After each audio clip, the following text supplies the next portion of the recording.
ప్రశ్న YouTube channel CEO గమన వైకాపా నేత ఇంద్రసేన నాయుడులకి గన్నవరం పోలీసులు నోటీసులు ఇచ్చి విచారణకు పిలిచారు అనేది ఈనాడు రాసుకొచ్చింది. అనంతపురం జిల్లా కళ్యాణదుర్గం నియోజకవర్గానికి చెందిన వైకాపా కేంద్ర కమిటీ సభ్యుడైనటువంటి ఉమామహేశ్వర నాయుడు సోదరుడే ఇంద్రసేన నాయుడు బచ్చలకూరి జోసెఫ్ ఎలియాస్ రావణ్తో వైకాపాకు ఉన్నటువంటి సంబంధాలు ఒక్కొక్కటిగా బయటకు వస్తున్నాయి.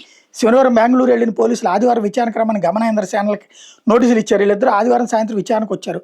మహిళలను సాయంత్రం 6 తర్వాత హెచ్చరించకూడదని నిబంధన కారణంగా ఆమె వెనక్కి పంపించేశారు. ఇంద్రసేనాన్ని కాసేపు విచారించారు. తిరిగి వీళ్ళని సోమవారం ఉదయం రమ్మన్నారు. మరొక గమన సీడీఆర్ను పోలీసులు విశ్లేషిస్తున్నారు. ఆమె ఎవరెవరితో టచ్లో ఉన్నారు, ఎవరి నుంచి ఎక్కువ కాల్స్ వస్తున్నాయనే అంశాల మీద దృష్టి పెట్టారు. రావణ్కి ప్రశ్నతో పాటు మరో 3 యూట్యూబ్ ఛానళ్ళు ఉంటూ పోలీసులు గుర్తించారు. ఇవన్నీ హైదరాబాద్లోని వేర్వేరు ప్రాంతాల్లో నడుస్తున్నాయి. వీటిలో ప్రధానమైన ప్రశ్న ఛానల్ మాదాపూర్లోని బాను ఎలైట్ అపార్ట్మెంట్లోని 302 ఫ్లాట్లో నడుస్తుంది. ఇక్కడే పలు వీడియోలను చిత్రీకరించి అప్లోడ్ చేస్తున్నారు. ఛానల్ కోసం గమనా కూడా పలు షోలు ఇంటర్వ్యూలు చేశారు. ఈ ఫ్లాట్ వైకాపా నేత ఇంద్రసేన నాయుడుదని పోలీసులు దర్యాప్తులు తెలియదు. దీన్ని మైనింగ్ కార్యకలాపాల కోసం వినియోగిస్తున్నట్టు తెలిసింది. గత వారం ఈ ఫ్లాట్లో గన్నవరం పోలీసులు సోదాలు చేశారు. రావణ సతీమణి సమక్షంలో తనిఖీలు చేసి పలు డిజిటల్ పరికరాలను స్వాధీనం చేసుకుని విశ్లేషణ నిమిత్తం ఫోరెన్సిక్ ల్యాబ్కు పంపించారు. ఇంద్రసేన నాయుడిని గన్నవరం పోలీసులు ఆదివారం రాత్రి విచారించారు. మీ కార్యాలయాన్ని రావణ్ గమనాలకు ఎందుకు ఇచ్చారు? దీని వెనక వైకాపా హస్తం ఉందా? ఛానల్ నిర్వహణలో గమన పాత్ర ఏంటి? స్క్రిప్ట్ ఎవరు సిద్ధం చేస్తారు? పార్టీలు ఎవరు ఆదేశాల మేరకు ఛానల్కి ఇచ్చారు? మీకు రావణ్ గమనాలకు సంబంధం ఏంటని ప్రశ్నించినట్టు తెలిసింది. చాలా ప్రశ్నలకు సమాధానాలు చెప్పలేదని, కొన్నింటికి డొంక తిరుగుడు జవాబులు చెప్పినట్టు సమాచారం. మరేపు రావణ స్నేహితుడిని గుంటూరు చెందిన వ్యక్తిని పెనమలూరు ఠాణాకు తీసుకొచ్చి అది స్టేట్మెంట్ రికార్డ్ చేసి ఇంటికి పంపించారు. యూఏపీఏ కేసులో ఇట్లా ఎప్పుడు బయటికి పంపించరు. యూఏపీఏ అంటే ఏంటి? ఉగ్రవాదం.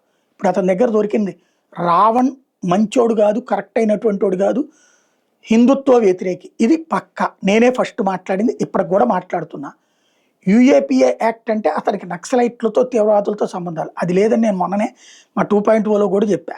అంత సీన్ ఉండదు. భావజాలం ఒక్కొక్కడికి ఒక్కొక్క పిచ్చ ఉంటుంది.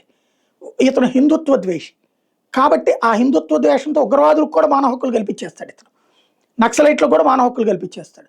హిందుత్వ ద్వేషం అంటే కమ్యూనిజాన్ని సమర్థించాలి, కమ్యూనిస్టులు చేసే అదోపాలను కూడా సమర్థించాలి.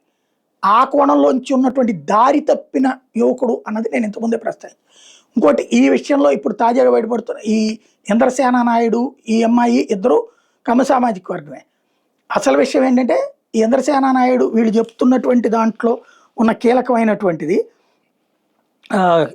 వైకాపా కేంద్ర కమిటీ సభ్యుడైన ఉమామహేశ్వర నాయుడు. ఈయన 2019లో తెలుగుదేశం తరపున పోటీ చేశాడు. వాళ్ళ సోదరు అయినటువంటి ఇది ఇంద్రసేన నాయుడు, ఇతనికి అసలు పార్టీతో సంబంధం లేదు, వైసీపీలో కూడా లేడు. ఇతను బేసిక్గా ఇతనికి వ్యాపారం చేసుకుంటాడు, వాళ్ళ అన్నకి సహకరిస్తాడు అంతవరకు. అక్కడ ఈ అన్న చెప్తే అక్కడ ఏమైనా ఇచ్చాడేమో తెలియదు ప్లేసు.